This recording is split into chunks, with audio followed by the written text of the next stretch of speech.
past few years, we have gotten a lot of failures and some successes when it comes to Star Wars games, and one of the newest collections that people were extremely excited for, the Battlefront Classic Collection, has finally released, but it is being absolutely destroyed by people who are upset with the low quality work.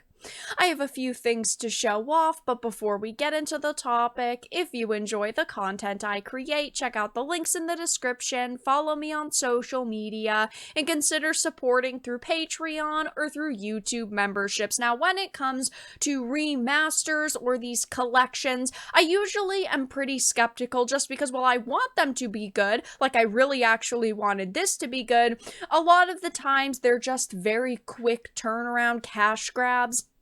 And it seems that that is exactly the case with this Battlefront Classic Collection, because the Star Wars Battlefront Classic Collection, as it says, is finally available, and fans are less than pleased. In fact, it seems they're downright angry. On the Steam page for the game, we can see right away that it is sitting at a mostly negative review despite only just launching. What could encourage such a swift and visceral response only a few hours after launch? According to gamers who bought the Star Wars Battlefront collection, it is broken, and as you can see, it's actually changed because now it is sitting at an overwhelmingly negative with 3,639 reviews, and this is a collection so many people were extremely excited for because you were going to have these online and offline classic Star Wars games. And while there have been some decent releases like Star Wars Jedi Fallen Order and Jedi Survivor, it's just awesome to be able to go back and play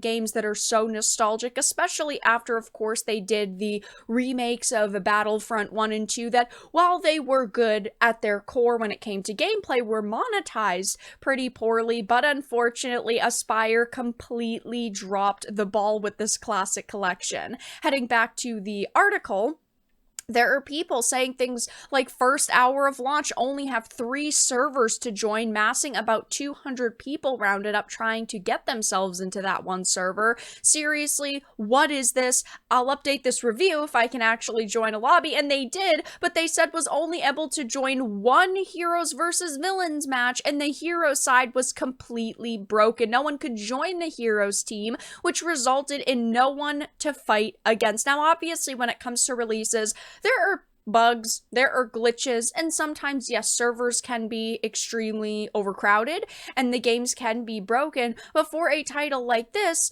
you'd think that they would at least have had some servers that were playable. It would not be a complete and utter disaster like this, that they would know the player numbers or at least have some level of understanding of how many people would want to join day one.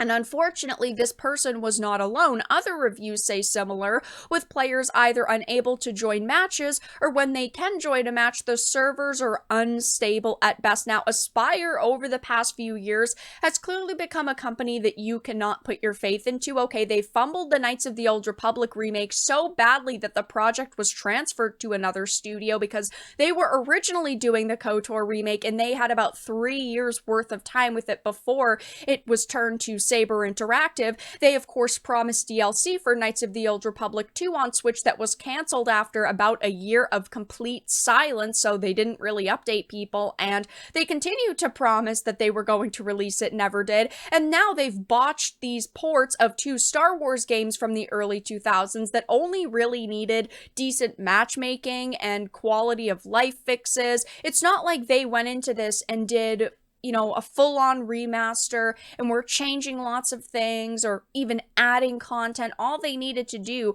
were make them playable and add, again, a few quality of life fixes and have decent matchmaking, and they just didn't do that.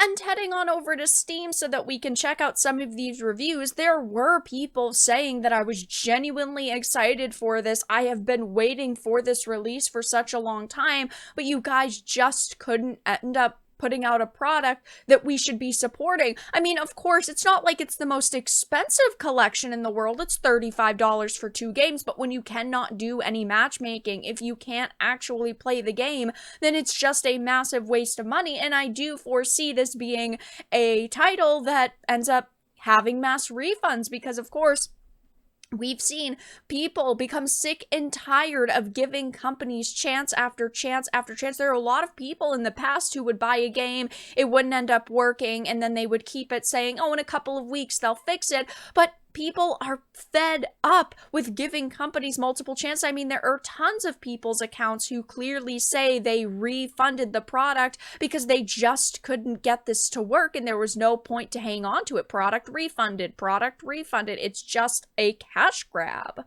People are saying things like, buggy, poor UI, and unplayable multiplayer. Really wanted this to be good. First hour of launch, only 3 servers to join, massing about 200 people rounded up. Seriously, what is this? I'll update this review if I can join the lobby, as the article showed. But then they added some more updates saying the quick match button never works to the point where you're forced to manually join servers that have incorrect player counts.